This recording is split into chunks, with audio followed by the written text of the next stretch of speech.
good day, everyone. I am Harry, your moderator for this webinar on the behalf of the organizer company called Conference Panel. I welcome everyone for today's webinar, which is called Texting and Email with Patient HIPAA and Access Preferences for the Patients. So now I would like to introduce our presenter for today, everybody, Sherlin, and his another name is Jim Pedia. Most of the people call him because he's expert. He is well known for HIPAA. That's why people call him Jim Pedia. So let's come with the bio.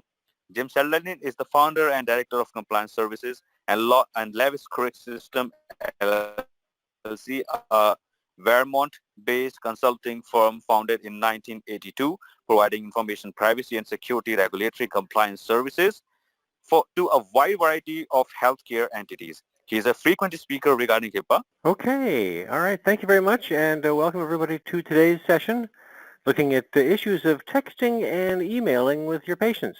There are some rules under HIPAA as to how you're allowed to communicate. So our agenda is we're going to be looking at handling patient communications in general, and in specific how email and texting can work for communications with your patients under the HIPAA regulations, and what are some of the considerations. So what we're talking about today is the HIPAA privacy and security rules.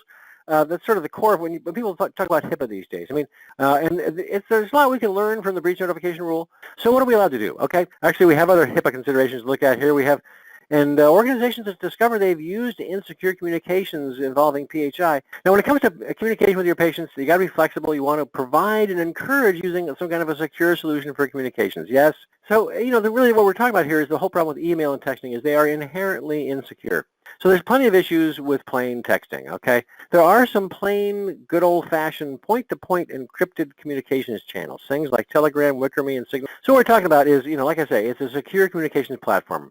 We have the Telephone Consumer Protection Act of 1991. Now, when it comes to marketing, if you're looking at communicating with people on their cell phones, okay, by texting and email, but these are basically communications for healthcare purposes. So, can you text appointment reminders? Here is, we've got a couple of slides here on to kind of sort out this whole issue. Can you be texting appointment reminders? So how do you handle texting with patients? Also keep in mind when you're looking at email, okay, whether that's a smartphone or some other device, or text and email-based marketing to patients is the designated record set.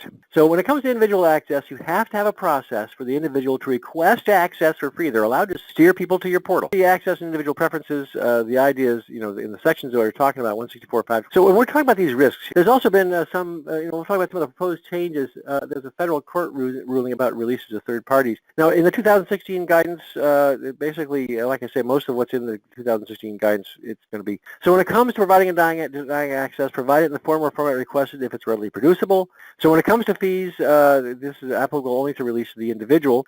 You cannot withhold access for non-payment of fees for services, but you can require payment for copies in advance. In other words, so when it comes to timeliness of providing access, you have to make sure. Telemedicine, this is something that may be involving portable devices, quite obviously. You don't have to use a HIPAA-compliant telemedicine platform. And there's a similar situation for vaccination scheduling.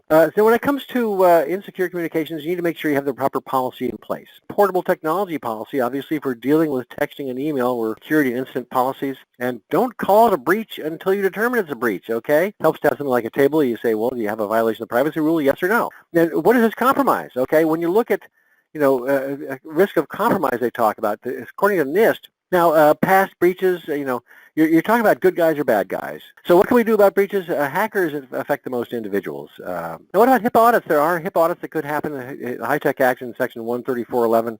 And what happened in 2012? You look and see that a couple of things you can see that pretty easily is that small covered entities. Here's the questions that have been asked in the prior audits. This is some useful information to run through. When it comes to the HIPAA penalties, if you've done your homework and tried very hard to avoid problems, that could be a tier 1 thing. Could start at $114, and you may be able to use an affirmative defense. Say, hey, we did our best pages, and you can see what kind of information blocking penalties have been going on since this started in September of 2019. Learn from the guidance you will get from HHS. If they tell you to do something differently, it's a good idea to pay attention to what they say, right? So, getting all the way into this year, we have, 2-year delay in providing PHI. Reflect what you're actually doing, what the rules are, what the guidance is. Where do you start? You find out what people are doing already. Your to-do list is don't be denial. Make sure that you understand what the rules are. Willful neglect costs way more than compliance. Okay, so don't ignore the rules. right, well, thank you very much, everybody, for listening today. I know that, there's a lot of things we've covered. There's lots of details in here. But you do need to be aware of these issues because communications are growing all the time, and there's more need for communications and coordination. So make sure you're doing it the right way so you can help avoid getting into trouble and provide the best service for your patients. So again, thanks for listening, and please enjoy the remainder of your day.